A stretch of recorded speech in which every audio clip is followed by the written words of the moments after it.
Welcome back to another fantastic episode of I'm Gonna Talk and You're Gonna Listen. It's Chance Paladin. And I've got an action-packed show tonight that's hopefully gonna not just devolve into a bitch fest. But we'll see. Housekeeping first. A couple things. I was on Vision Preparedness YouTube last Tuesday. Click on his name and click on live. There will be an episode called Turmoil Tuesday. Special guest Chance Paladin, that's me.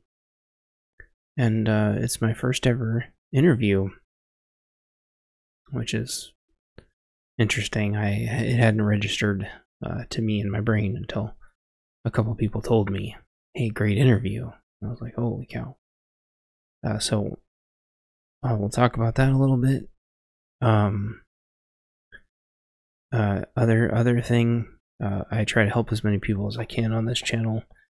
And Southern Tier Prepper, that's Southern Tier T-I-E-R, Southern Tier Prepper, has a YouTube channel, and their house got wiped out by a rogue tractor. Thankfully nobody was hurt, and bunch of YouTubers are trying to get together and get Southern Tier Prepper up to 1,000 subs and get their view time up so they can get some alternate revenue coming in. So that's Southern Tier Prepper. Check them out. Another great prepping channel. And we help each other. Like, otherwise, what's the point of all this? Okay. What else? The book covers are coming along as great as can be. And there was some hiccups with one of the software services that the cover artist used, but and I think that'll be an interesting topic, so that might be the first topic we jump into. But I'm back on the author front. I'm working on Fanny 2, and which is the sequel to Fanny and Flo Love Everyone.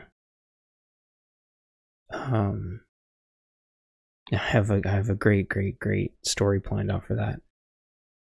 It's 12:21 a.m. so this might be a short show. I always say that and they end up being 2-hour shows, but I am wiped. And but I have a lot to talk about. So let's talk about some things. So software as a service. I'll preface this by saying I love Amazon very much, and I think Amazon's great. And I think YouTube's great. And, I was using Kyber for a while to make those fun little animated videos, and I think they're great. But software as a service is insanely problematic when you can't own and run your own stuff.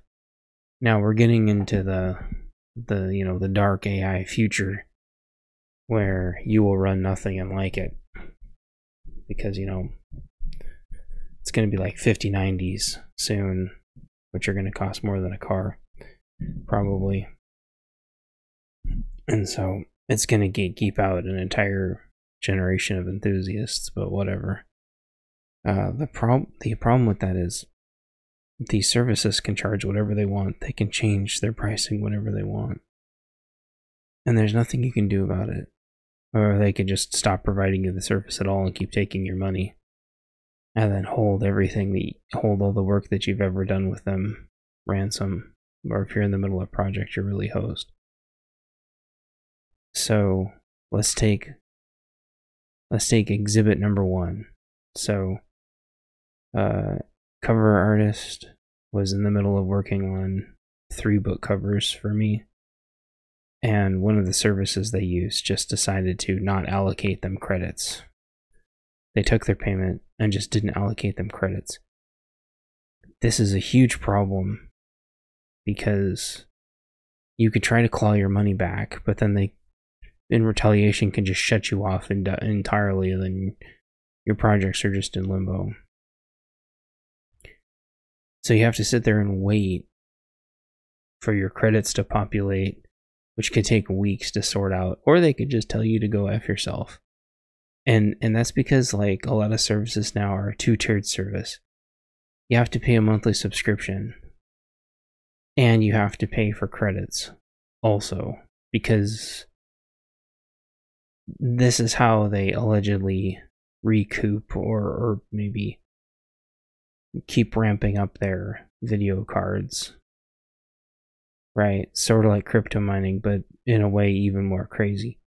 So you're kind of paying for like the wear and tear of the hard drives and video cards and stuff as you go. So they make you do a subscription to buy in, and then they make you pay again for credits. This is pretty common now.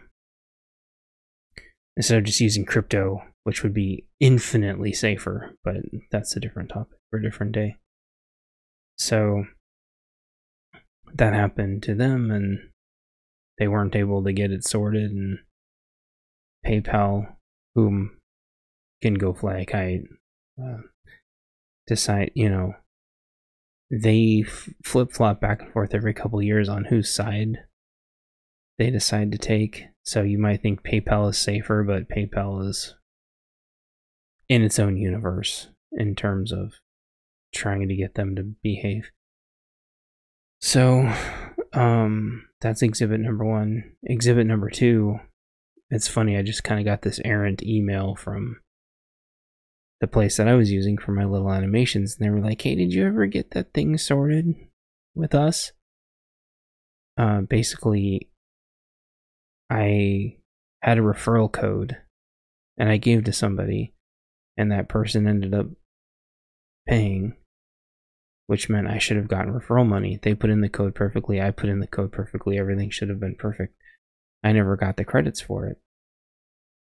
So, embarrassingly, I had to send screenshots. They had to send screenshots.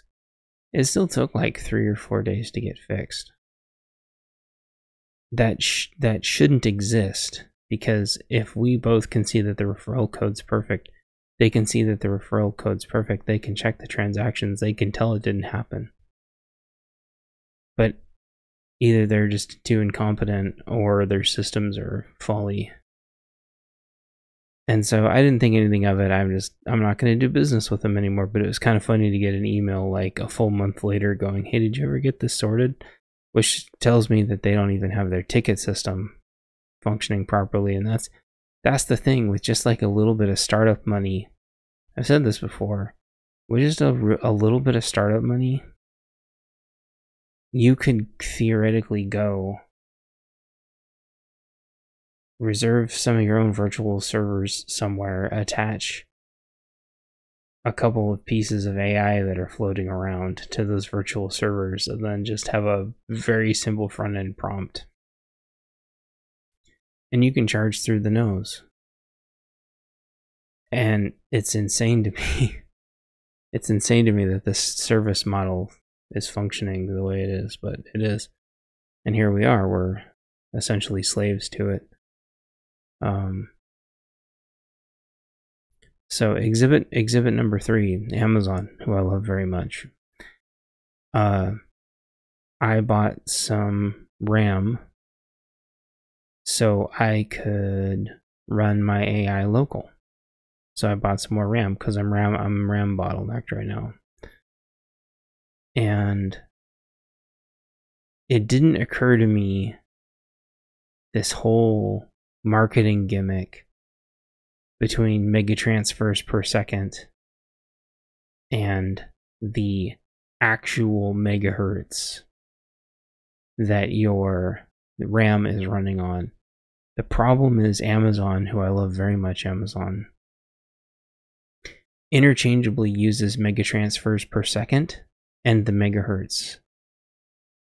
that your RAM is running on, which is like a frequency / kind of speed.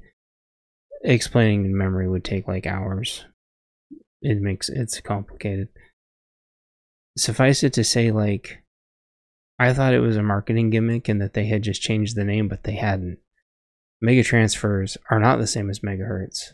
However, if you look at, and those of you who know more about computers than me go, well, of course not, dummy. Here's the problem. I don't always have like 100% of my time spent to try to like decipher the new marketing gimmick psyop bullshit.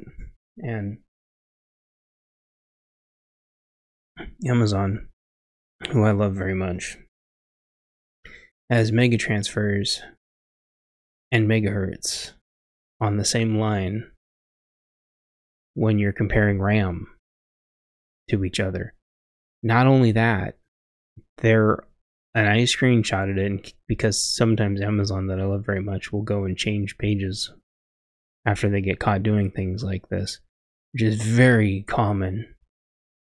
There is RAM on there that is identified as 3200 megahertz RAM, and down in the description it says it's 3200 mega transfers. From what I understand, most people seem to agree between LTT and hardware, Tom's Hardware and Reddit. Most people seem to agree that those two values aren't the same at all, and I haven't dug into the science of it yet. But I bought the RAM thinking that it would be okay, and it says that it's XR or XM memory. It says it has the memory profiles in it, that it'll work with my other memory if I try to clock it all the same. And it doesn't. It crashed my Windows over and over and over again, and I found hundreds of posts saying that this is extremely common. And it's massive, massive false advertising on this memory. So I go to send it back, because clearly these guys are just, this marketing thing, some kind of shrinkflation, I don't know what it is. They changed the title of something around to make it sound, I don't know, whatever. I go to send it back and I check store credit like I have a million times, and then my wife goes and brings it to a drop-off place, and then it says, you know, you're done, you're good to go. But I checked the fine print of the return, and it said actually it's gonna send the money back to my bank account, even though I clicked, you know, store credit, because I was gonna buy the right memory. And which I'm like, no, I said, you know, give me an Amazon gift card. But then it also said in the fine print, if this isn't brand new when we receive it, unopened and unused, we are going to back debit your bank account. You know, we're going to back debit whatever valid payment of yours we have for the value of this. Which as a consumer leaves me completely up a creek, because now I don't have the memory, and presumably what they would like remove my store credit, I guess, somehow, then just like debit me the difference, even though clearly I'm trying to buy the right thing now. And I mean, they can throw the I sent them everything back. They could just put it in a new little cardboard wrapper and sell it to the same, because supposedly they sell 10,000 of these a month, or whatever BS, or mark it down like $1 and resell, like someone's gonna buy it. So it got me thinking that, like, normally you would just, if the worst happened, you would just pay dispute it with your bank, unless you're gonna spin up like proxy credit cards for everything, but then you kind of can't dispute it. I don't know. But it just got me thinking, like, I wonder how many authors out there use their author Amazon account as their main Amazon account. And I thought about it for a second, and I'm like, could Amazon, who I love very much and greatly appreciate, could they get so hostile towards me for this RAM thing that is clearly 100% their fault? They mislabel stuff on their pages all the time for a ton of reasons. Could they decide to like nuke my entire Kindle library out of pure spite? You know, all the books from all the authors I've been supporting and all the books I've accumulated for free. And could they just nuke my entire Kindle library? Could they just nuke my entire author library? Could they just like steal all the money that I've made out of pure spite, or just, you know, close my accounts down? Google's done that to me before. YouTube has done that to me too.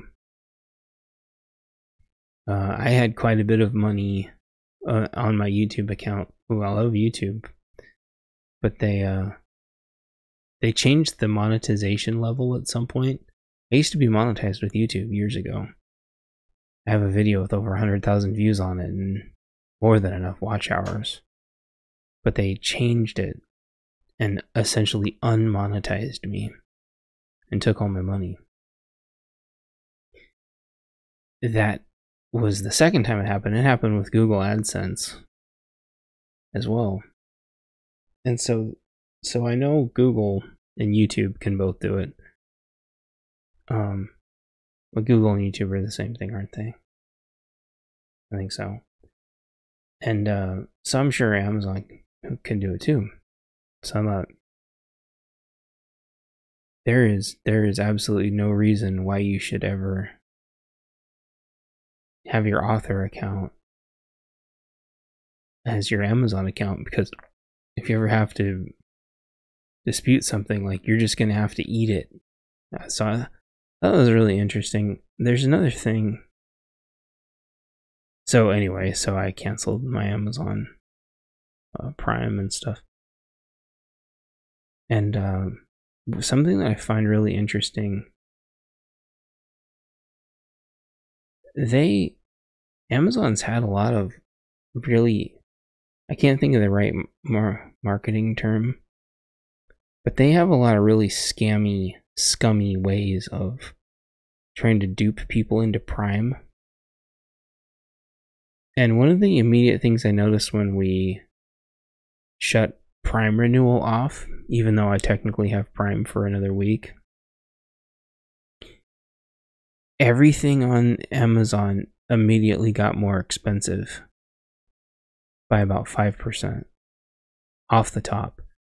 So I can see that memory costs $70 when I would see them compare it. I would click on it and it changed to $72.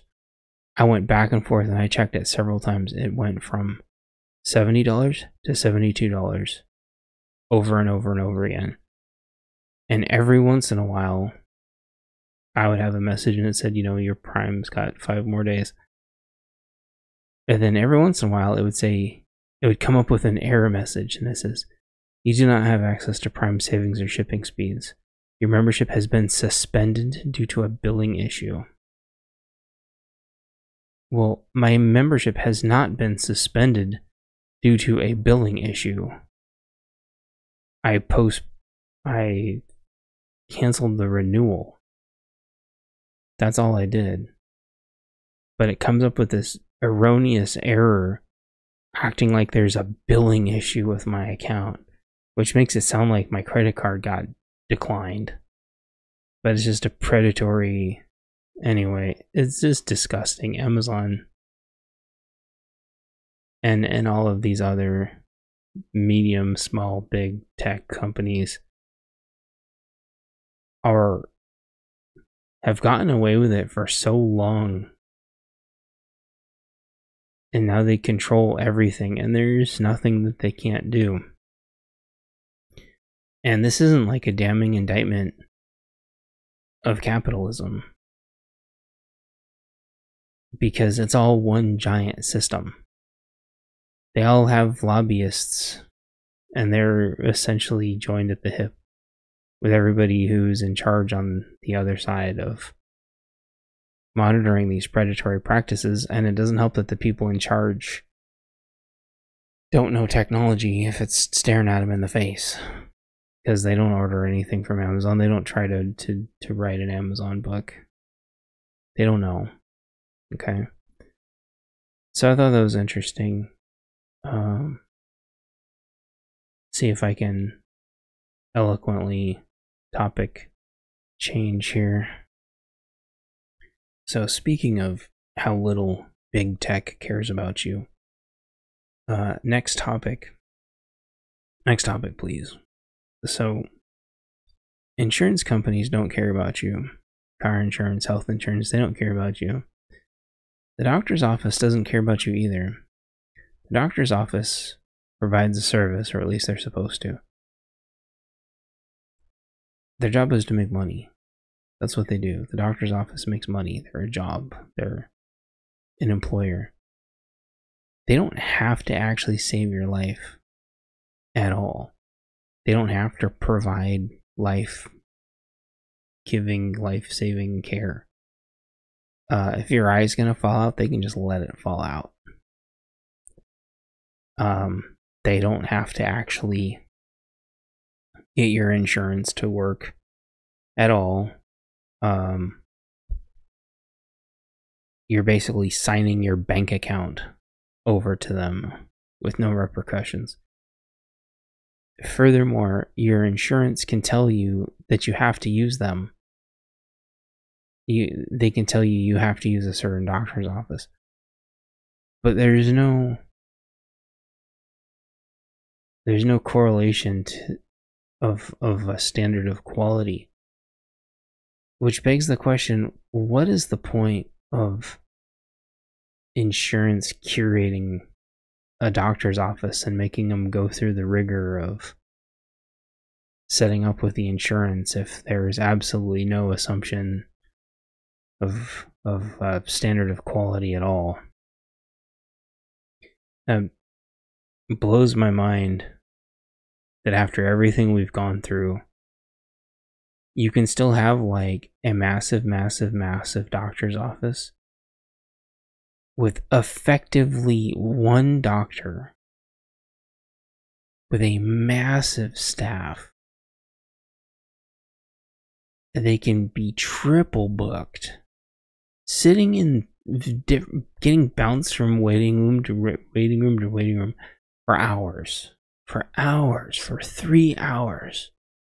You can drive there for an hour. You can wait for 3 hours and have to drive home with no care having been given. And they can lie to you over and over. They can lie through their teeth. It takes a phone call. It takes a 5-minute phone call to get authorized. They'll tell you it takes 2 days. Then they'll say it takes 3 days. Then they'll say it takes 4 days.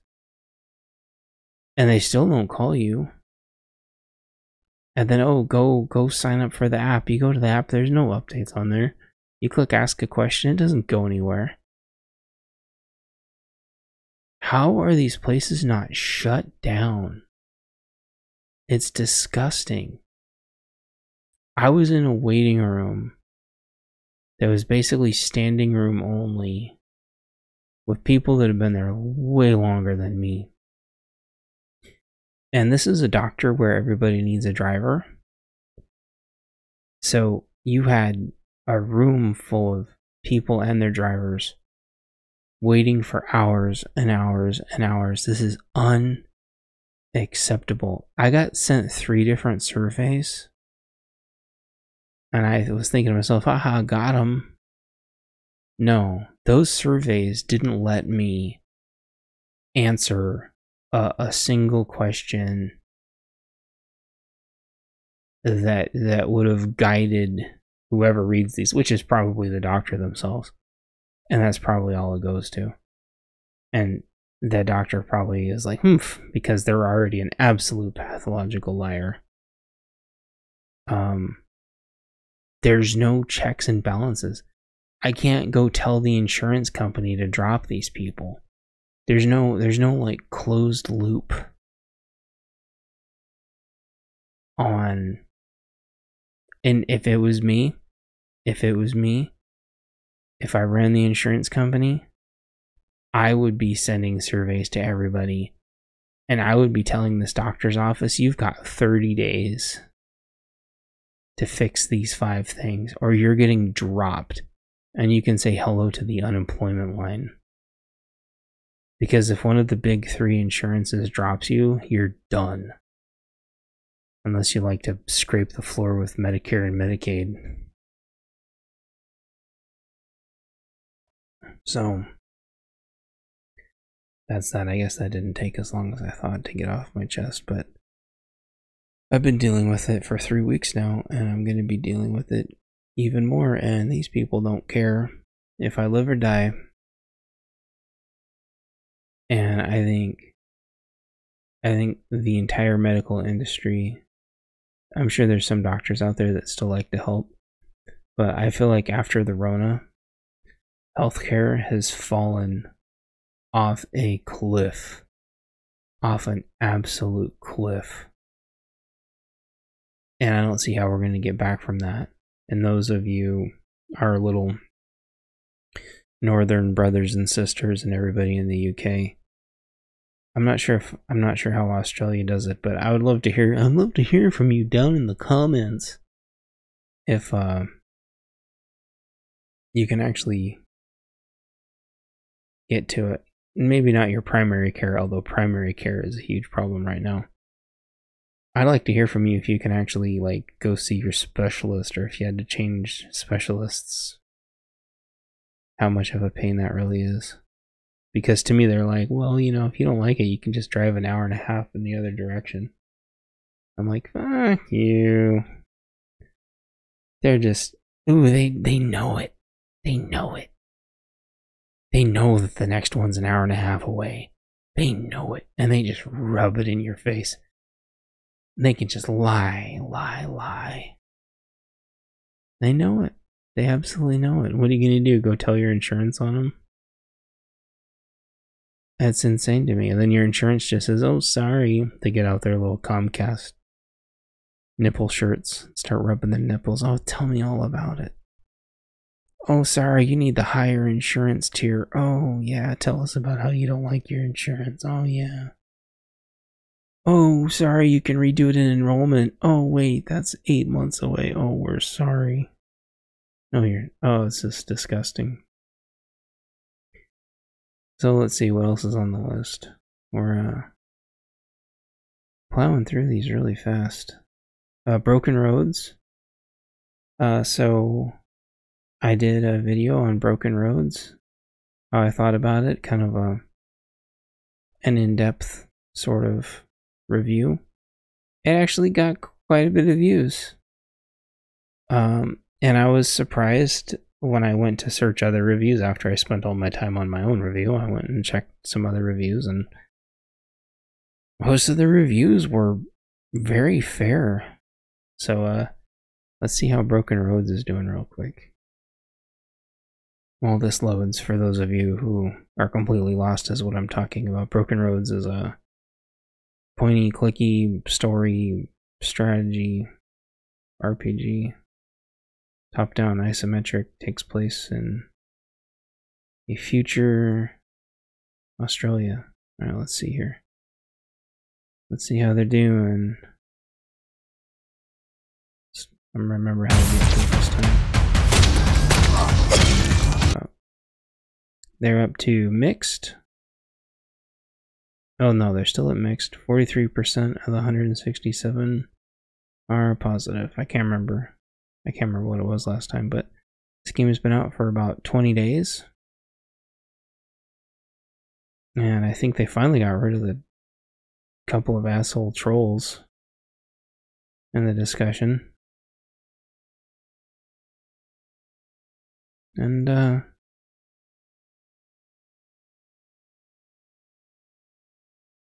don't know. There's still some grouchy grouches in there, but train. Still some grouchy grouches in there, but I don't know. I liked it. They've got a pretty good roadmap, so I'm still really excited. I'm taking a break from it though, but just because I've been working my ass off on the yard. Talk about Tarkov really quick. I know this is all already old news, but most of you don't care. Well, probably none of you care, but that's okay. I'm going to say it anyway. Tarkov released a new edition of their game that's $250.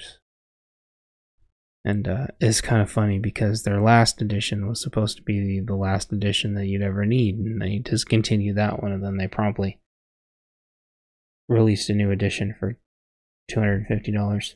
So I won't be playing Tarkov anymore unless they completely reverse all that and give the EOD Tarkov players all this, at least the content.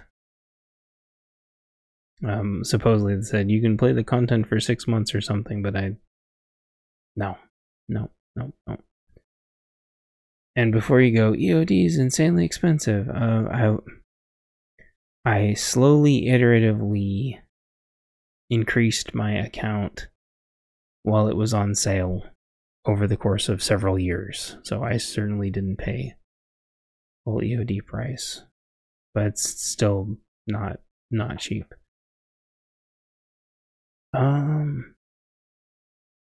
What else?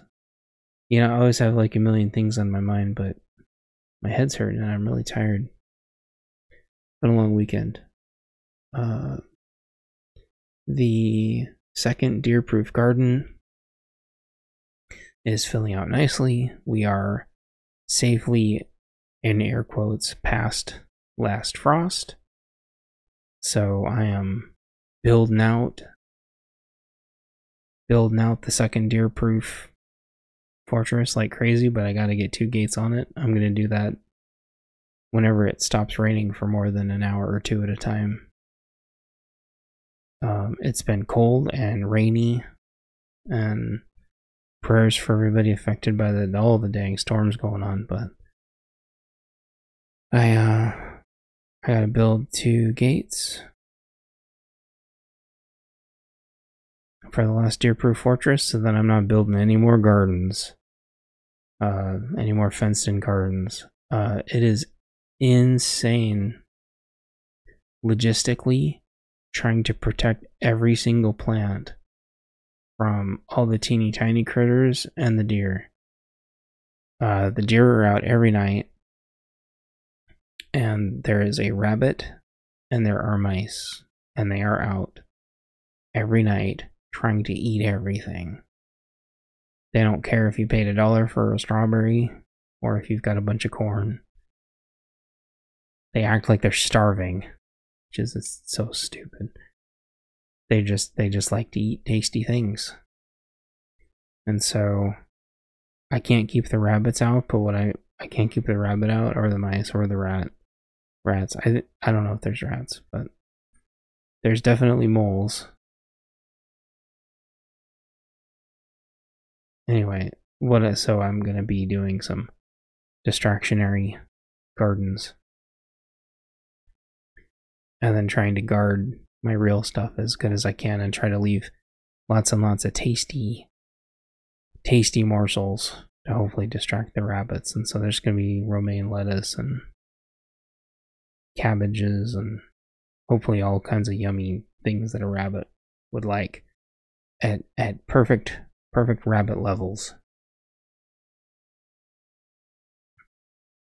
But it was in the front yard earlier, and there's not even anything out in the front yard that's tasty, so this rabbit doesn't make any sense.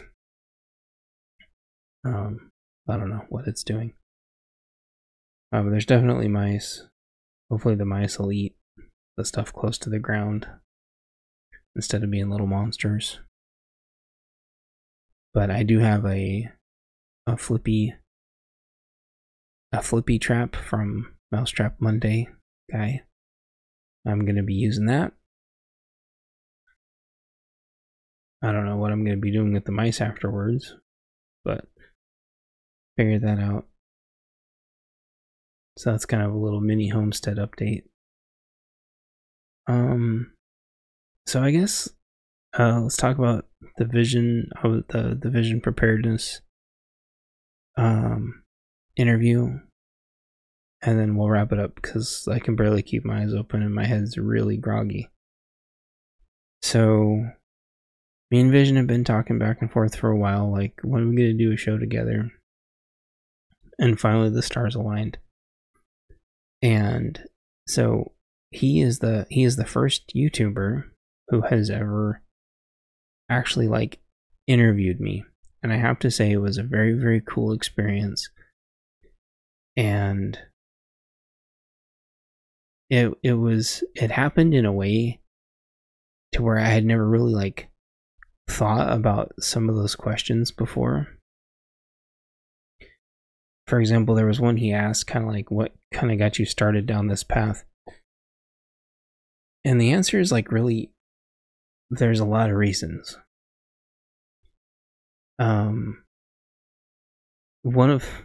I didn't even say the biggest reason, I just said like the first reason. I kind of said like the first reason that kind of got me on to like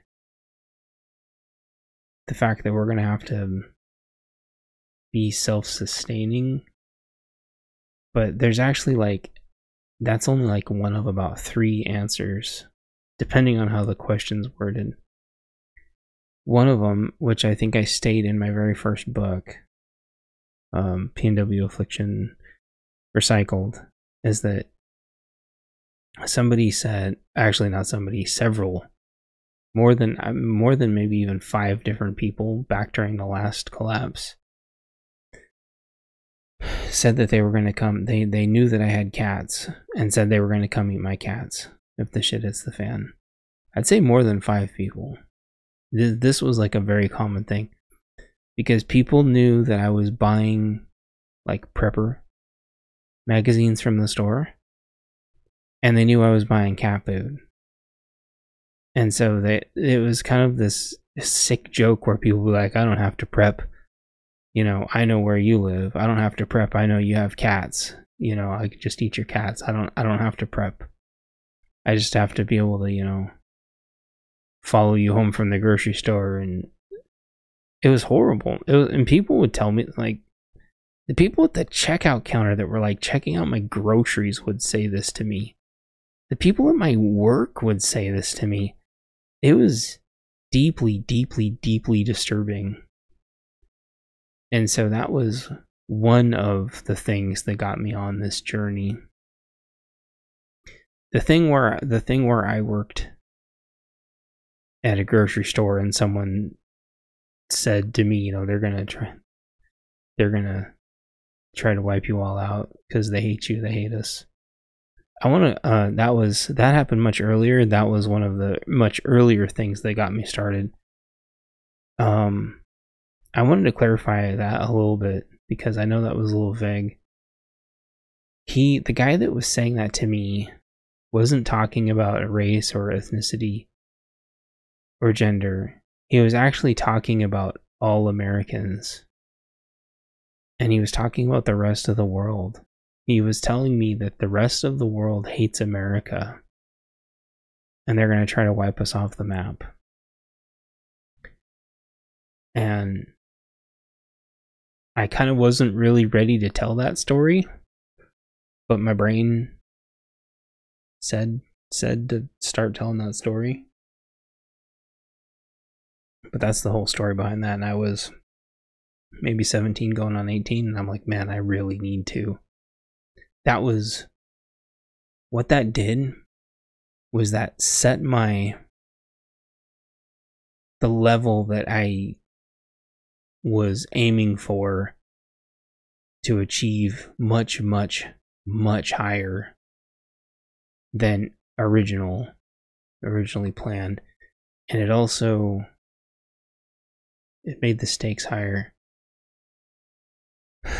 So those are 2 of the things. The third thing is I was watching Southern Prepper 1,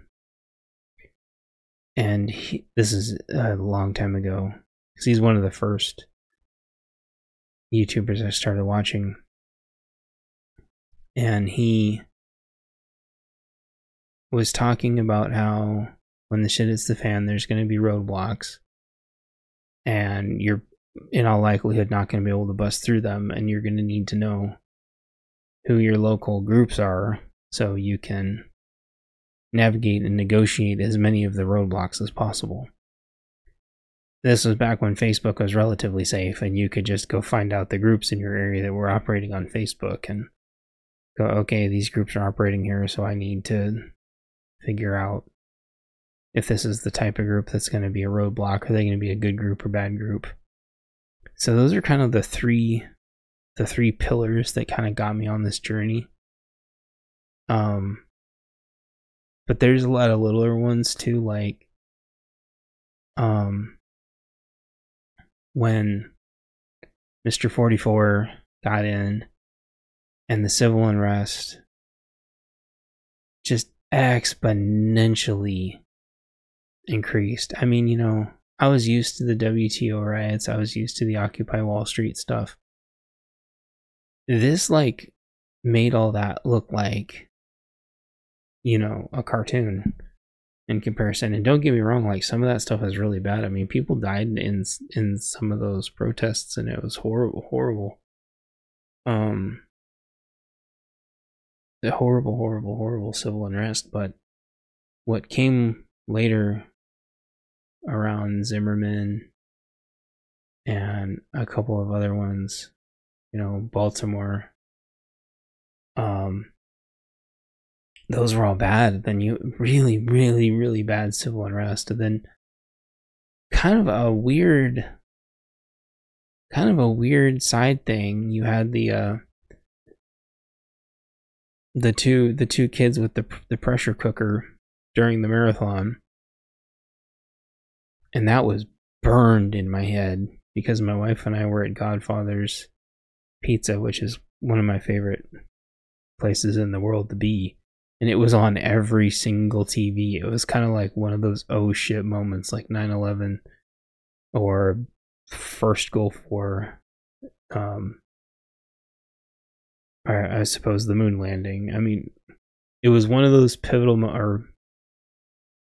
like Columbine. It was one of those, like, oh shit, like things just changed moments.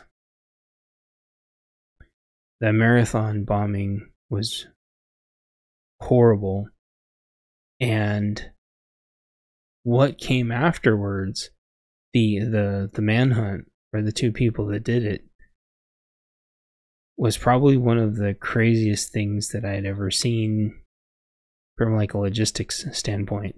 They hunted them down like dogs,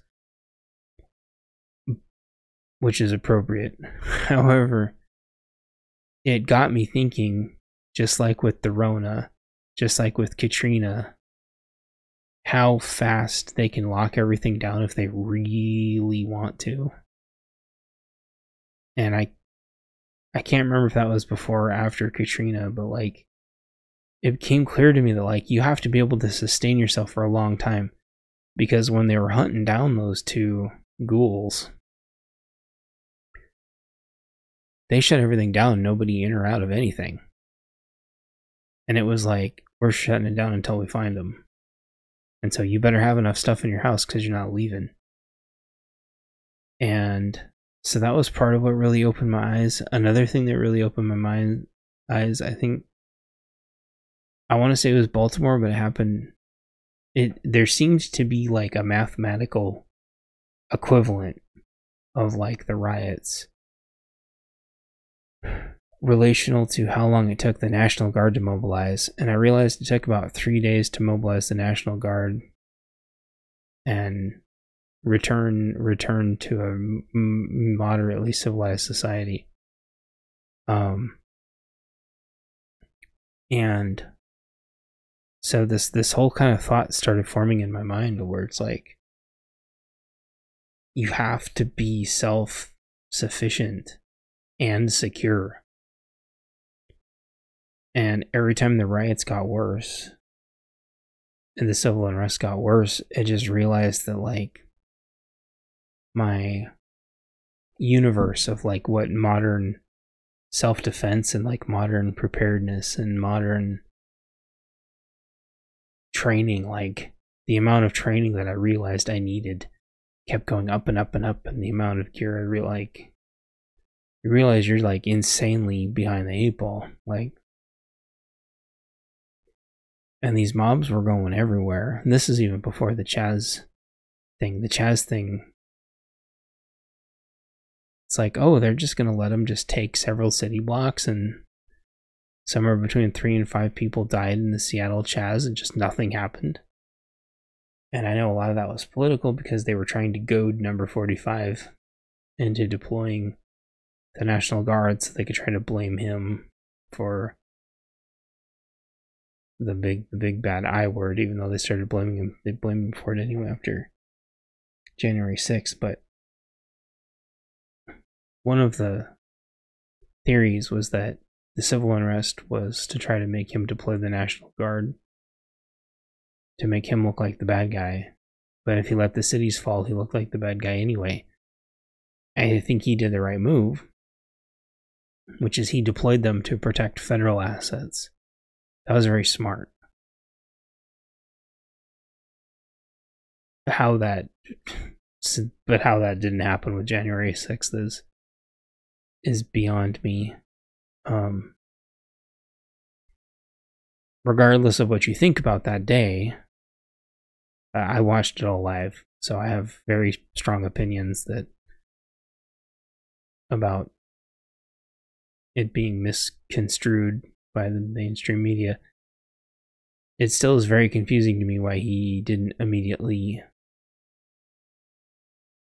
release all National Guard assets to do their job. That's very strange. Because in the past, certainly around the Portland area, and I think in other cities as well, he was very adept at selective, like, National Guard deployments and used them very, very effectively. So anyway, I don't know. I know that there was a lot more factors at play as to why the National Guard didn't get deployed on the 6th, but that's not where I'm going here. Well, the 6th was another watershed moment where I realized they could just throw everybody in jail indefinitely without charges. The thing is, though, is I had already known that for a long time, because the certain group of male chauvinists that refuse to apologize for the modern world had already been getting thrown in jail pretty much indefinitely anyway for defending themselves.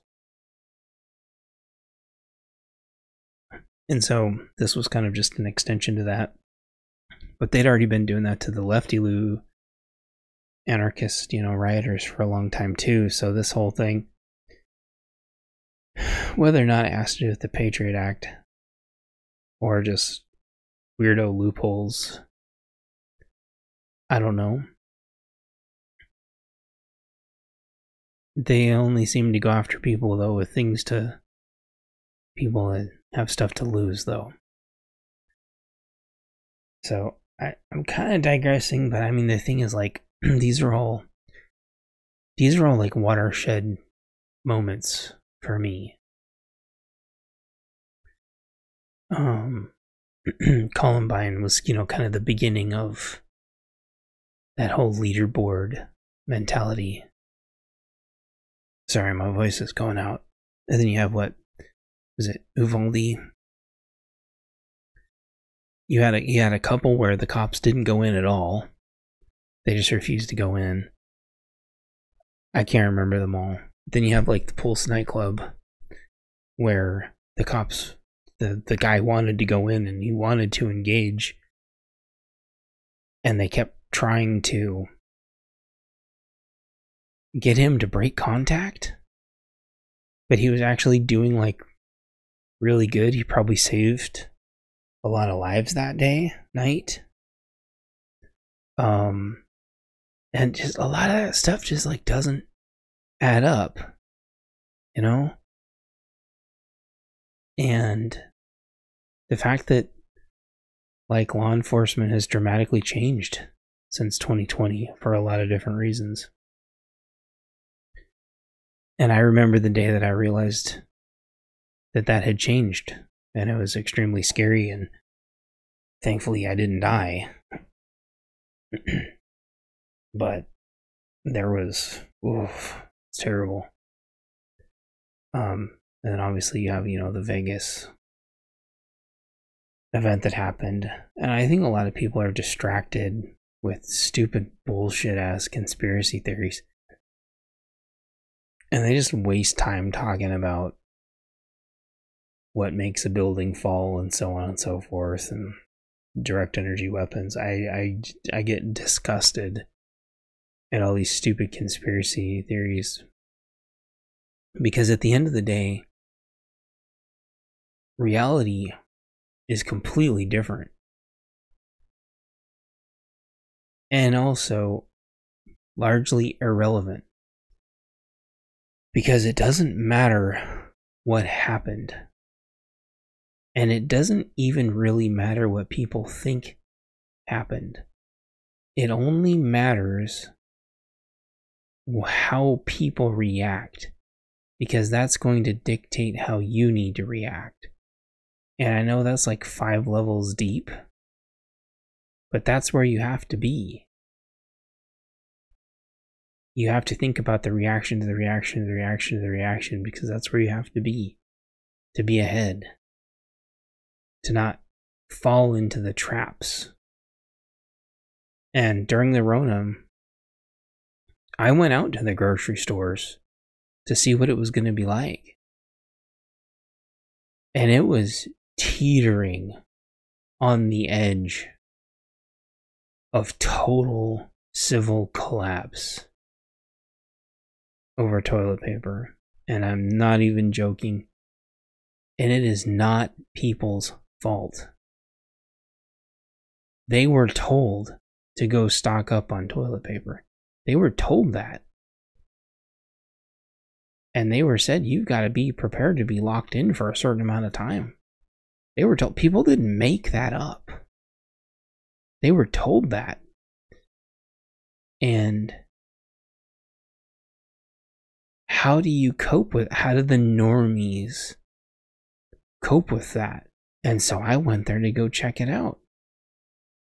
And there'd always been this joke about the French toast alarm, which is how much bread, milk, eggs, and toilet paper you need, called the French toast alert system. And I had been watching the news on the East Coast, those nor'easters come, and it's always like, we're 3 days away from food or whatever. But in actuality, I realized, like, after these East Coast storms for a while, and there's a YouTuber called DIY, Do It Yourself, the Off-Grid Project. He was the first guy I remember showing videos of empty store shelves going into like these nor'easter storms.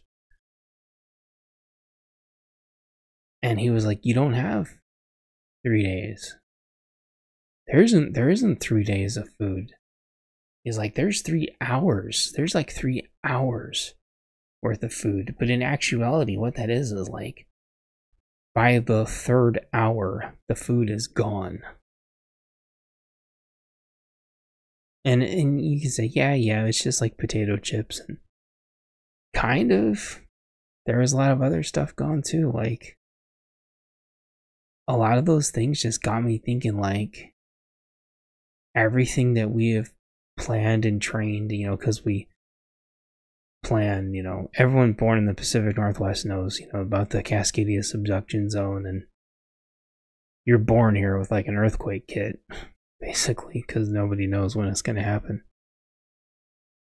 And so you just realize, like, sure, there's kind of like a psyop to it, where it's like whenever they want to sell stuff at the grocery store, they say you need to be prepared for a little more time, but you realize, like, all the projections for when the normies really go, where you're talking the honeymoon period is like maybe the first hour. By the second hour, everything's getting emptied out, and by the third hour, it's empty. And we were at grocery stores where they had like actual bouncers, like actual security. And it was well organized, but it was like teetering on the edge. There were like sheriffs, and people were trying to like barge their way in, and sheriffs were like stopping people and arresting people because people were starting to lose their shit. I can tell you it took months before like yeast came back. Like you couldn't get yeast for months. It's weird. Just jars. You can get jars for months. You couldn't get seeds. You could, not to mention all the hand sanitizer and everything else. So that was a whole deal. And I used to go, and we learned a lot watching people, watching how set up the stores really were. But I think it didn't really sink in until they told me, I think, that I could only have, it's like 1 or 2 bags of tiny bags of potatoes. And they said, you can come back tomorrow and get 2 more bags of potatoes. I'm like, so these 2 little bags of potatoes are supposed to last what is presumably an entire family, an entire household. These 2 bags of potatoes are supposed to last my entire household for the whole day. And I have to come back tomorrow and hope there are 2 more bags of potatoes. And then one grocery store would have sugar but no flour. The other one would have pallets of flour but no sugar.